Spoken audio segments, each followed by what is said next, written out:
மார்கழி மாதம் தேவர்களுக்கு பிரம்ம முகூர்த்தம். விடியலில் விழித்தெழுந்து முற்றம் தெளித்து கோலமிட்டு திருப்பாவை பாடியபடி கோவிலுக்கு சென்று அந்த திருமாலை தரிசித்து தீர்த்தத்தையும் பிரசாதத்தையும் வாங்கிக் கொண்டு வீடு திரும்பும் போது ஒரு ஆனந்தம் வருகிறதே, அதற்கு அளவே இல்லை. கன்னிப் பெண்கள் தன் மனதிற்கு பிடித்த நல்ல வாழ்க்கை துணை அமைய வேண்டி இருக்கும் விரதம்தான் மார்கழி பாவை நோன்பு. ஆயர்பாடியில் கண்ணனை நினைத்து கன்னிப் பெண்கள் இருந்த உன்னதமான விரதம்தான் இது. ஆண்டாள் நாச்சியார் தன்னையும் ஆயர்பாடியில் ஒரு பெண்ணாக பாவித்து கண்ணனை தன் மணாளனாக மனதில் வைத்துக் கொண்டு பாவை நோன்பு நோற்று பாடிய 30 பாடல்கள்தான் திருப்பாவை. 12 ஆழ்வார்களில் ஆண்டாள் மட்டும்தான் பெண்ணாழ்வார். ஸ்ரீவில்லிபுத்தூரில் பெருமாளுக்கு மாலை சாத்த தோட்டத்தில் பூ வளர்த்தார் பெரியாழ்வார். அங்கிருந்த துளசி செடிக்கு அருகிலிருந்து கிடைத்தவள்தான் ஆண்டாள். பெரியாழ்வார் கோதை என்று திருநாமமிட்டு வளர்த்து வந்தார். கண்ணன் மீது காதல் கொண்டு அவரை தன் கணவனாக மனதில் பாவித்துக் கொண்டாள்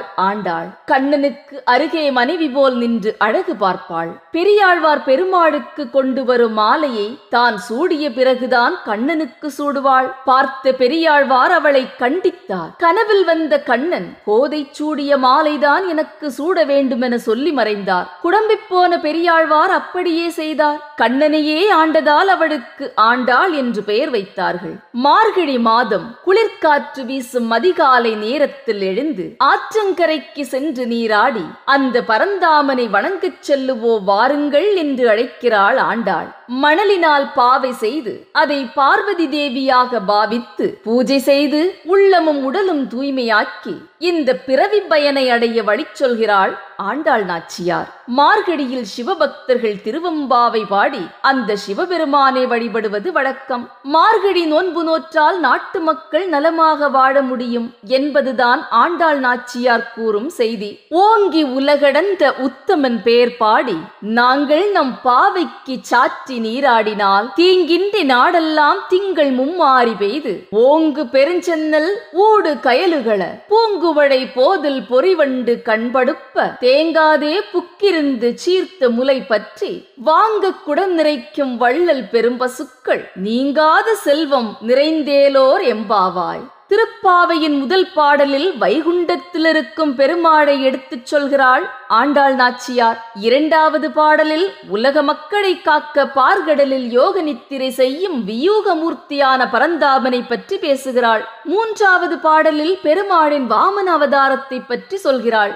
மகாபலியின் ஆணவத்தை அடக்க பெருமாள் எடுத்த அவதாரம்தான் வாமன அவதாரம். குள்ளனாக வந்து மகாபலியிடம் 3 அடி நிலத்தை தானமாக கேட்டார். அவரும் கொடுத்து விட்டார். உடனே ஓங்கி வளர்ந்த உருவம் பெற்று 1 அடியில் வானத்தை அடந்து 1 அடியில் பூமியை அடந்து பின் 3வது அடியால் மகாபலியின் தலையை அடந்தார் வாமனன். மூவுலகங்களையும் தன் திருப்பாதங்களால் அளந்த புருஷோத்தமன். இந்த புருஷோத்தமனின் புகழை பாட அதிகாலையில் எழுந்து நீராடி பாவை நோன்பிருந்தால் நாட்டில் திங்களுக்கு 3 நாள் மாறி பெய்து சென்னல் ஓங்கி வளர்ந்து ஆற்றிலிருந்து நீர் வழியாக மீன்கள் வயலுக்குள் வந்து குதித்து விளையாடி பூக்கும் செடிகளில் பூக்கள் பூத்து குலுங்க இதை பார்த்த வண்டுகள் பூக்களில் தேனை அருந்திய பின் பூவையே படுக்கையாக்கி படுத்துக்கொண்டு உறங்கிக் கொண்டதாம். பசுக்களுக்கு தின்ன பசும்புல் நிறைய கிடைக்கவே பாலும் நிறைய சுரந்தது. இந்த பாலை விற்று பணமாக்கி நாட்டின் செல்வ வளமே பெருகிவிட்டதாம். திங்களுக்கு மும்மாறி பெய்ய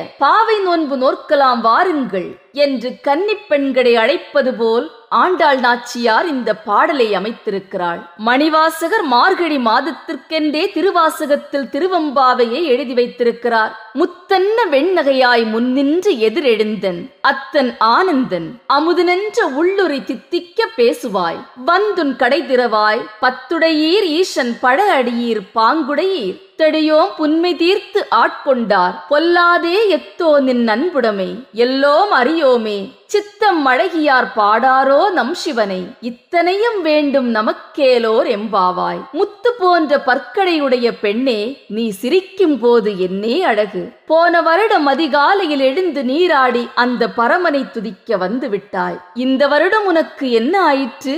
சிவனே எனக்கு எல்லாம், அவன் அழகானவன் அன்பானவன் என்று அவன் புகழையே பாடி பாடிக்கொண்டிருப்பாயே, எழுந்து வா.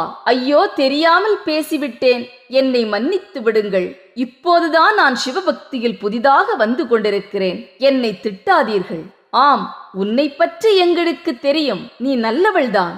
ஆனால் வேகமாக எழுந்து பரமனை துதிக்கவா என்று அழைப்பதற்காகவே அப்படி சொன்னோம் என்று வருந்திய பெண்ணை ஆறுதல் படுத்துவது போல் இந்த பாடலை அமைத்திருக்கிறார் மணிவாசகர். மார்கழி மாதத்தில் அதிகாலையில் எழுந்து நீராடி பாவை நோன்பு நோற்று அந்த பரந்தாமனை துதித்து பாடி அவரின் அருளாசி பெறுவோம். நன்றி.